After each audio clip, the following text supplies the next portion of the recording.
2014 में डीजल का रेट क्या था भैया? झूठा बोलते हैं। क्या लीटर? क्या कहाँ 50 रुपये में था? अच्छा 2014, अरे गूगल कीजिए तो, मोबाइल है आपके पास, नहीं गूगल कीजिए तुरंत गूगल कीजिए। 2014 में कितना था डीजल? आप जोर से बोलिए जनता का आवाज निकलेगा। एलपीजी कितने का था? सुने मैंने सुना। तो जब हमारी सरकार थी तब 50 रुपए लीटर डीजल था, जब हमारी सरकार थी तब 400 रुपए का सिलेंडर था, जब हमारी सरकार थी तब 100 रुपए का दाल था, जब हमारी सरकार थी तब बेरोजगारी दर 45 साल में इतना ज्यादा नहीं था। हेलो दोस्तों, वेलकम टू संवार्ता। दोस्तों, आज की डिबेट बहुत ही शानदार है, जिसमें आप देखें कि देश के जाने माने नेता कन्हैया कुमार ने किस तरीके से बिहार इलेक्शन के ऊपर बढ़ती हुई महंगाई जैसे पेट्रोल, डीजल और दाल के रेटों पर किस तरीके से गोदी एंकर की धुनाई करिए। आप इस वीडियो में पूरा देखेंगे। तो दोस्तों, वीडियो बहुत ही शानदार है, बिना स्किप किए देखें विस्फोटक डिबेट। तो चलिए दोस्तों, वीडियो को स्टार्ट करते हैं। तो चलिए शुरू करते हैं। चलो भाई, देखो अब मैं क्या करता हूँ। दिक्कत तो नहीं हुई? नहीं दिक्कत, लेकिन आजकल आपको दिक्कत हो रही चढ़ने में? नहीं मुझे चढ़ने में दिक्कत नहीं हो रही है। क्यों? तो फिर काहे के लिए दिक्कत आई? इतना खबर बनवा दिए आप। अच्छा कहाँ पे? पूरे देश भर में कि राहुल गांधी मंच पे चढ़ाए नहीं आपको। नहीं, मंच कहाँ था?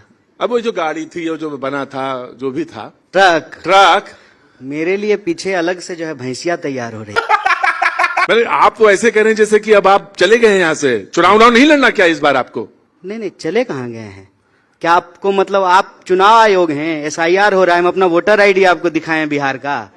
जब हमारा वोटर आईडी ही बिहार का है, आधार कार्ड बिहार का है, ड्राइविंग लाइसेंस बिहार का है, आवासीय प्रमाण पत्र बिहार का है, तो चले कहाँ गए? तो कम से कम प्रधानमंत्री थोड़ी हैं कि विदेश चले जाएंगे। क्या बोला तूने? कम से कम विपक्ष का एक आदमी मिला जो बोला सब यहीं का है, सारे कागज तैयार हैं और हमारा सब मामला वोट डालने के बिल्कुल तैयार। आपको कोई परेशानी नहीं है? नहीं, हमको भी कोई परेशानी नहीं है और बिहार के किसी भी मतदाता को परेशानी होने भी नहीं देंगे।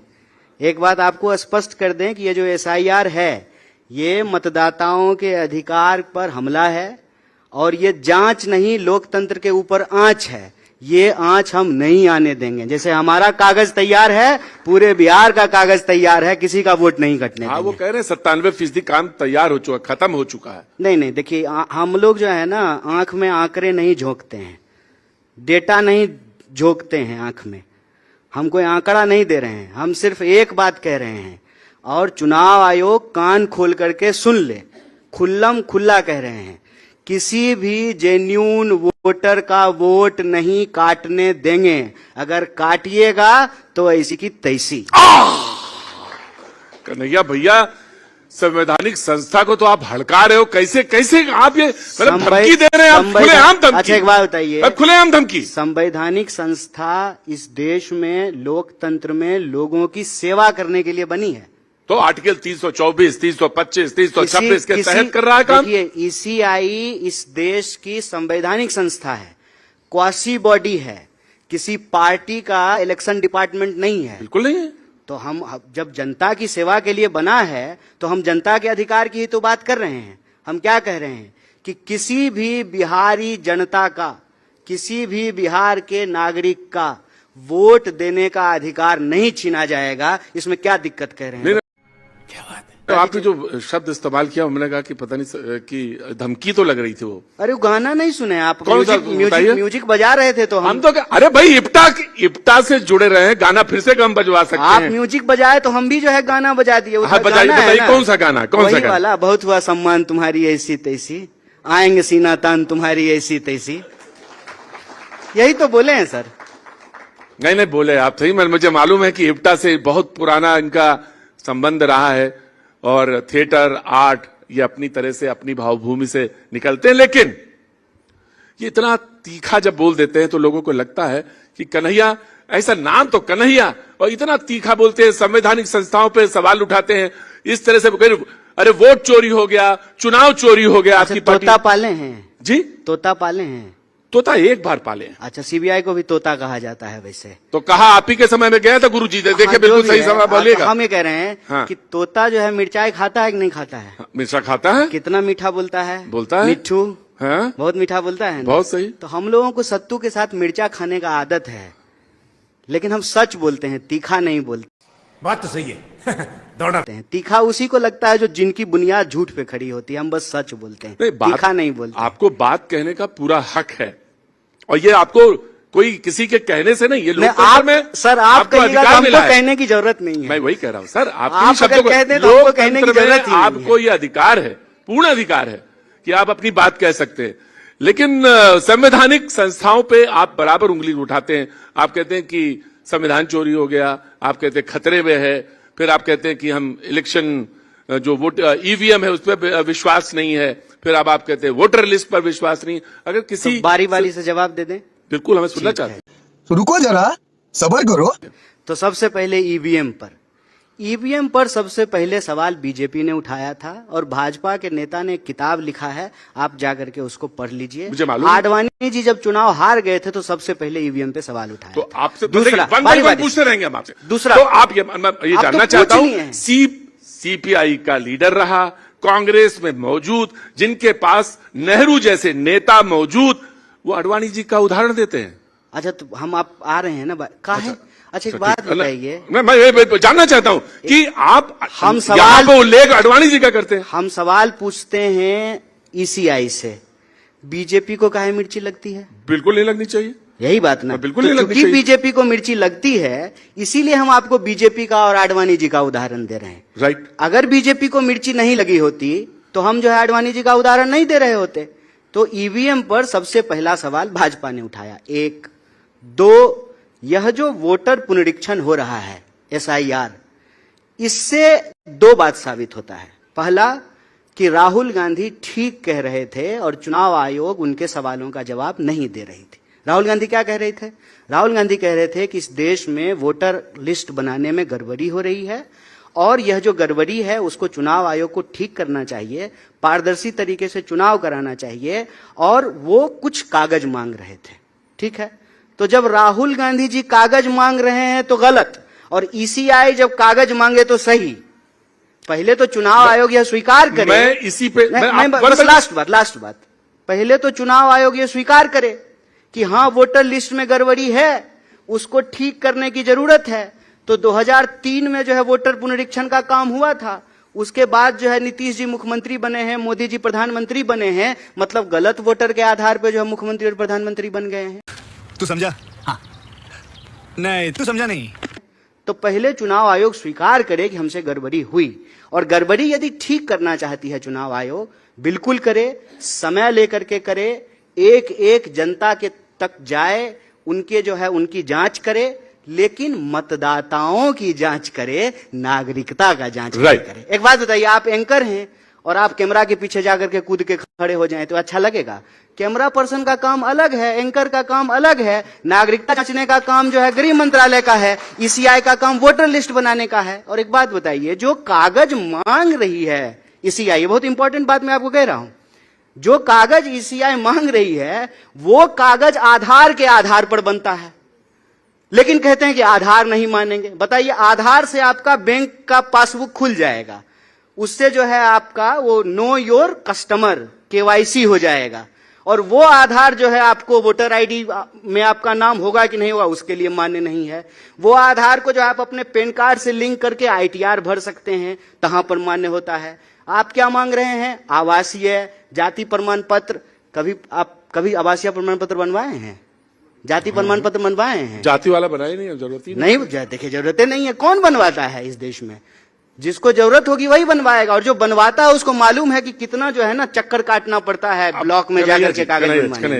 अब देखिए, तो ईसीआई जो है कागज मांगने के नाम पर लोगों से उनका वोट देने का अधिकार नहीं छीने, और ये हम नहीं होने देंगे, यही कह रहे हैं। क्या बात है सर, क्या बात है सर, क्या बात, ये बात है। यही आपने कहा। सब सवाल का जवाब दे दिया। हाँ, दे दिया, लेकिन अब मैं आपसे सवाल पूछता हूं। पूछते रहिए, हम जवाब देते रहेंगे। जी, आपने कहा कि लोकसभा चुनाव में क्यों, तो अब सवाल तो ये भी आया, आपने कहा कि क्यों नहीं इस्तीफा दे देते। आपने कहा ना कि भाई अगर हुआ गलती है माने। हाँ, अभी कहा कि सूत्र के आधार पर पता चला है कि बिहार में म्यांमार के लोगों ने वोट दिया है, तो हमने कहा कि म्यांमार के लोगों ने प्रधानमंत्री जी को मोदी जी को प्रधानमंत्री बना दिया है। सुन तो लीजिए, कौन सा सूत्र है भैया? राहुल गांधी जी ने कहा कि कर्नाटक के चुनाव में अभी अभी हमने खोजा है, गलती मिली है इलेक्शन में। महाराष्ट्र में भी खोजा है, हरियाणा में भी खोजा है। तो मैं आपसे कह रहा हूं कि जो आप कह रहे हैं, तो कर्नाटक का इस्तीफा दे दीजिए पहले। अच्छा, कर्नाटक में सरकार कहिए सरकार खत्म, क्योंकि हमें लगता है कि राहुल जी ने खोज लिया है। अच्छा, तो मतलब इंडिया ब्लॉक के सारे सांसद इस्तीफा दे देंगे तो एनडीए के सारे सांसद इस्तीफा दे देंगे, इसकी गारंटी आप लेते हैं? भाई वो तो ये कह रहे हैं ना, मैं इसकी भी गारंटी आप लीजिएगा? मैं भी आपसे यही पूछता हूँ। बोलिए, मैं भी आपसे बोलिए, आप गारंटी लीजिएगा? भाई मैं गारंटी वाली बात तो मैं भी आपसे पूछ रहा हूँ। वो ये कह रहे हैं कि अगर ये प्रक्रिया चली तो राजद वाले तो ये कह रहे हैं कि हम चुनाव बहिष्कार कर सकते हैं। नहीं नहीं, देखिए, अब राजद वाले चुनाव बहिष्कार करेंगे कि नहीं करेंगे ये बाद का विषय है। अभी हमारा विषय ये है कि चुनाव पारदर्शी तरीके से होना चाहिए और सुप्रीम चुनाव कोर्ट में तो विश्वास है ना आपको? हाँ, काहे नहीं होगा? बस तब ठीक है, फिर उसमें आने दीजिए। हम तो आप पर भी अभी तक विश्वास कर रहे हैं तमाम सवालों के बावजूद। वर्ल्ड रैंकिंग में मीडिया एकदम नीचे चला गया, हम तब भी आप पे भरोसा कर रहे हैं। मैं चाह गजब बेइज्जती है। रहा था कि कन्हैया खुल काहे नहीं रहे हैं। मैं आपसे एक सवाल पूछ रहा हूं, लेकिन आपकी पार्टी आप पे काहे नहीं विश्वास कर पा रही है? काहे नहीं कर रही है बताइए? भाई मैं यही जानना चाहता, तो रथ पे चढ़ा रही है आपको? कौन से रथ पे? जिसको भैंसिया पे चढ़ाना था आपको। रावण रथी विरथी रघुवीरा। अच्छा, तुलसीदास रामायण में लिखते हैं रावण रथी विरथी रघुवीरा। और दूसरा सवाल सुनिए। एक तो हम रथ पे नहीं सवार हैं, प्रशांत जी, रथ पे जो है नाथुराम वाले सवार हैं राम के नाम पर। हम लोग सड़क पर संघर्ष करने वाले लोग हैं और हमने कहा है कि एसआईआर के सवाल पर सड़क से लेकर के संसद तक संघर्ष करेंगे। बिहार की सड़कों पर संघर्ष किया। आज का पार्लियामेंट कवरेज देखे कि नहीं देखे? तो संसद में भी संघर्ष कर रहे हैं ना? नहीं कर रहे हैं, वहां से कर रहे हैं, विधानसभा कर रहे हैं। संघर्ष आपका अधिकार है। हमारी पार्टी स्वतंत्रता आंदोलन में हिस्सा लेने वाली पार्टी है। हम संघर्ष से पैदा हुए हैं, संघर्ष करते रहेंगे। संघर्ष से माफी मांगने वालों की हमारी विरासत नहीं है। इस क्या बढ़िया था गुरु। और दूसरा बात आप कहें कि आप कूद के लपक के कैमरा के पीछे चले जाएंगे, नहीं। आजकल है कॉस्ट कटिंग का जमाना। तो मैं आपको बता दूं, चाहे पत्रकार हो और चाहे नेता हो और चाहे दरी बिछाने वाला हो, वो कहता है ना कि मैं दरी बिछाऊंगा जिंदगी भर। मेरा बेटा भी मुख्यमंत्री बन सकता है। हम चाहते हैं कि बिहार में कॉस्ट कटिंग हो, और कॉस्ट कटिंग तब होगा जब ये बेकार बीमार डबल इंजन की सरकार को बदला जाएगा। बहुत डीजल खा रहा है सर, 100 रुपए लीटर डीजल है। इस इंजन को बदलना जरूरी है। कॉस्ट कटिंग करेंगे हम लोग भी, बिहार के हित में कॉस्ट कटिंग करेंगे। बस हवा निकल गई। यही जानना चाहता हूं कि कैसे करेंगे। जब आप कह रहे हैं कि जब 100 रुपए डीजल है तो आते ही 50 रुपए का हो जाएगा। काहे नहीं होगा? 50 रुपए का हो जाएगा। काहे नहीं होगा? तो कर्नाटक में कर दीजिए ना। नहीं, 50 रुपए, 50 रुपया का कर्नाटक में करिए। 50 रुपए डीजल जो है, हाँ। करने का काम तो केंद्र सरकार का है। नहीं, कर्नाटक में जो हमारी सरकार आई है, हाँ, जो टैक्सेस स्टेट के टैक्सेस हमारे यहाँ जब सरकार आई है तो कर्नाटक में हमने क्या क्या किया है आपको मालूम है? हिमाचल में कर दीजिए। लाखों घर सबसे बनाए महंगा हैं है। दलितों के, महिलाओं को फ्री बस पे यात्रा करा रहे हैं। जो जो गारंटी दिया था किसान को, मजदूर को, नौजवान को, विद्यार्थी को, एक एक गारंटी सिद्धारमैया जी की सरकार ने पूरा किया है। और जल्दी से आप भी वोट देकर के कांग्रेस को दिल्ली में बिठाइए, हम डीजल भी 50 रुपए लीटर कर देंगे जैसे 50 रुपए लीटर था। देखिए क्या होता, नेता को बोलना पड़ता। 50 रुपए जोर से बोलिए भाई, आप लोग 50 रुपए लीटर कर देंगे। आप सवाल ये है कराए नहीं, अकेले कर लिए तो कितना जोर से मैं बोलेंगे? कह रहा हूं, भूखे भजन न हो गोपाला। मैं इनसे कह रहा हूं कि करने की जरूरत ही नहीं। अब वही जैसे कह दिया संविधान खतरे में है, संविधान खतरे में है। अब आपने एक परसेप्शन बनाया। मैं पूरा सवाल सुनिएगा।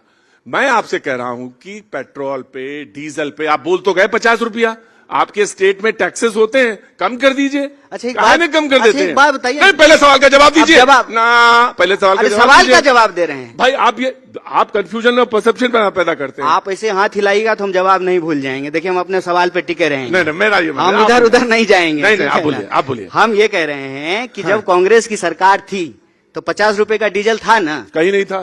क्या? अरे 2014 में डीजल का रेट क्या था भैया? झूठा बोलते हैं। क्या लीटर? क्या कहाँ 50 रुपये में था? 50? अच्छा, 2014। अरे गूगल कीजिए, तो मोबाइल है आपके पास? नहीं, मोबाइल गूगल कीजिए, गूगल कीजिए, अभी तुरंत गूगल कीजिए। 2014 में कितना था डीजल? आप जोर से बोलिए, देखिए जनता का आवाज निकलेगा। एलपीजी कितने का था? सुना मैंने सुना। तो जब हमारी सरकार थी तब 50 रुपए लीटर डीजल था। जब हमारी सरकार थी तब 400 रुपए का सिलेंडर था। जब हमारी सरकार थी तब 100 रुपए का दाल था। जब हमारी सरकार थी तब बेरोजगारी दर 45 साल में इतना ज्यादा नहीं था। आगे स्वाद। आज बेरोजगारी दर सबसे ज्यादा है। सुनिए, तो आप आज की बात छोड़ करके महंगाई 14 में प्रधानमंत्री जी कहते हैं। कौन से वाले प्रधानमंत्री जी? देखिए, ये तो डेरोगेटरी है। नहीं, डेरोगेटरी क्या? आप इस देश में रहते हैं कि नहीं रहते हैं? प्रधानमंत्री इस देश का कौन से प्रधानमंत्री? अब इस देश के प्रधानमंत्री, अभी के प्रधानमंत्री, हाँ, हाँ। मौजूदा प्रधानमंत्री। अरे क्या करें, मोदी जी जो है तीसरी बार प्रधानमंत्री हैं और दिन भर नेहरू जी की बात होते रहती है तो कंफ्यूज हो जाते हैं कि अभी वाले प्रधानमंत्री की बात हो रही है कि पहले प्रधानमंत्री की बात हो रही है। आपको याद, वो कहते हैं जब मौजूदा प्रधानमंत्री, मौजूदा, जब तक याद नहीं हो जाएगा तब तक वो रहेंगे, कह रहे हैं। कौन?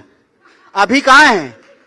जब अभी तक कहाँ आपको है? याद नहीं हो जाएगा तब तक वो रहेंगे। अभी देश के प्रधानमंत्री कहाँ हैं? अब मैं आपसे, ब्रिटेन गए हैं जरूरत पे, लंदन गए हैं। हाँ। बताइए, जब अपने ही देश के प्रधानमंत्री अपने ही देश में आते हैं तो नेटवर्क 18 पे ब्रेकिंग न्यूज चलता है, प्रधानमंत्री देश पधारे।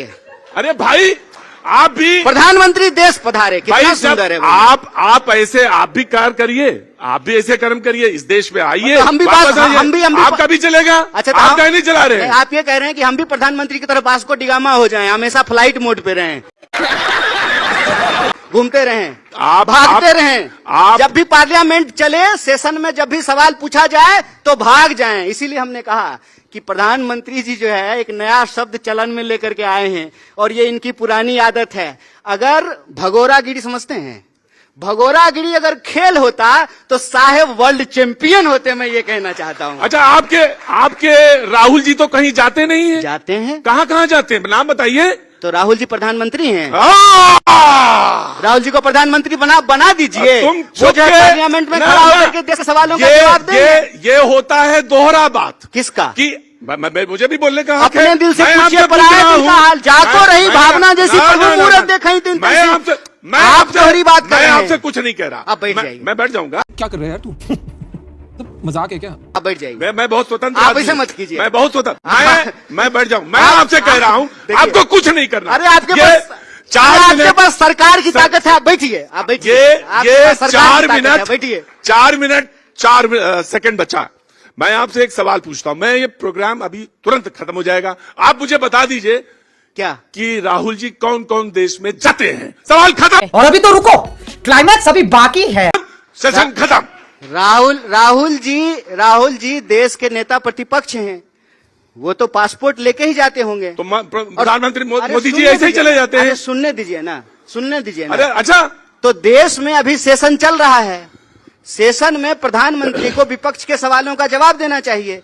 तो प्रधानमंत्री जो है देश का सेशन छोड़ करके लंदन का ब्रिज देखने। और मैं बता दूं, नियम ये कहता है कि कंसर्न मिनिस्टर जवाब देगा। पार्लियामेंट्री अफेयर्स जो जानते हैं वो जानते हैं। अच्छा, कंसर्न मिनिस्टर जवाब देगा। अच्छा, तो अभी मजा आएगा ना भिड़ो। पहले सुनिए ना। हाँ, तो सुने तो नहीं और कुछ। अरे आप खड़ा मत होइए, आप गोदी में बैठे हुए हैं, आप खड़ा मत होइए। खड़ा होने दिक्कत, आप गोदी में बैठे हुए हैं, खड़ा होने का दिक्कत है। आप बैठिए। आपके पास सरकार की ताकत है, ऐसे ऐसे मत कीजिए। आपके पास सरकार की ताकत है, बैठिए। आप बहुत ताकतवर हैं, बैठिए, गोदी में बैठे रहिए। मैं ये कह रहा हूं कि प्रधानमंत्री कहते हैं कि प्रधानमंत्री का जवाब देने का काम नहीं है, कंसर्न मिनिस्टर जवाब देगा। तो प्रधानमंत्री का काम सिर्फ और सिर्फ संडे को मन की बात करना और सेल्फी खिंचाना है और वास्को डिगामा की तरह दुनिया घूमना है। देश में अच्छा क्या होता है, किसकी सरकार? बोलिए, किसकी सरकार? बोलिए ना जी, किसकी सरकार? जब सारी चीजें आप ही जानते हैं, आप ही सवाल, आप ही जवाब, तो आप ही जानते हैं। आप दिन भर बोलते हैं ना मोदी सरकार, तो जब मोदी सरकार कहते हैं, केंद्र सरकार नहीं कहते हैं, जब सारा डिपार्टमेंट मोदी जी के चेहरे पे ही चल रहा है, जब सरकार का नाम मोदी सरकार है, तो जवाब कौन देंगे? मोदी जी देंगे ना। आप बोल कि अमित शाह जवाब देंगे? जिसके नाम पे सरकार है उसको जवाब देना पड़ेगा। प्रधानमंत्री, देश की सुरक्षा का मामला है, इतना बड़ा मसला बिहार में SIR चल रहा है और प्रधानमंत्री से विपक्ष सवाल पूछ रहा है, चर्चा करना चाहता है। प्रधानमंत्री जो है 1 सेकंड में 9-2-11 21 सेकंड में गायब हो जा रहे हैं। मैं तो आप जो है और मजेदार बात देखिए क्या है। अरे रुकिए, आप रुकिए, आप बहुत दिन से रुके हुए हैं, चालू हो जाइए। मजेदार बात यह है कि जब ये विपक्ष ये सवाल पूछ रहा है तो भाजपा प्रवक्ता की जरूरत नहीं है, एंकर ही उसको डिफेंड किए जा रहे हैं। अब बोलिए आप। और ये बिल्कुल वैसे ही जैसे संविधान। आप बोलिए, आप बोलिए। अब मैं बोलता हूं।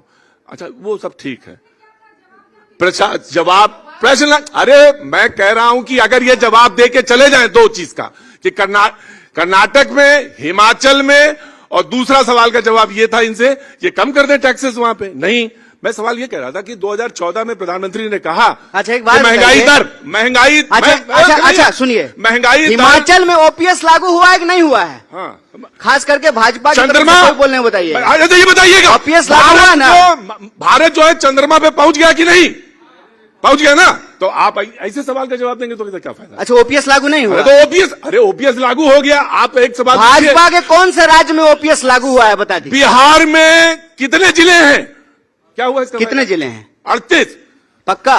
आपसे ज्यादा जानते हैं। अरे बहुत धन्यवाद। आप धन्यवाद। इतना घूमे हैं कन्हैया जितना आपको बताया 2019 अरे आप तो पर्सनल हो रहे हैं महाराज, हमसे रिश्तेदारी करनी है क्या आपको? पर्सनल काहे हो रहे हैं? 2019 में मैं मिला, बेगूसराय में थे। 29 में? 29 अभी आया भी नहीं है, गड़बड़ा रहे हैं महाराज। 19 में मिले। 19 में ही बोला। 19 बोला, ध्यान से, बहुत संयम होके। नहीं, देश की मीडिया का जुबान लड़खड़ाना नहीं चाहिए, हम यही संयत चाहते होके 2019 में मिला जी। और ये गांव में घूम रहे थे, प्रचार कर रहे थे, मंदिर से निकल रहे थे। तो मैंने कहा सीपीआई से लड़ रहे हैं, मंदिर से निकले। तो उन्होंने बहुत अच्छा जवाब दिया। बोले कुछ काम जो है जनता के लिए भी करने पड़ते हैं, जनता की भावनाओं के लिए करने था। मेरा मानना ना मानना कुछ और हो सकता है, लेकिन मैं मंदिर गया था। अच्छा जवाब दिया आपने, कोई बुराई नहीं उसमें।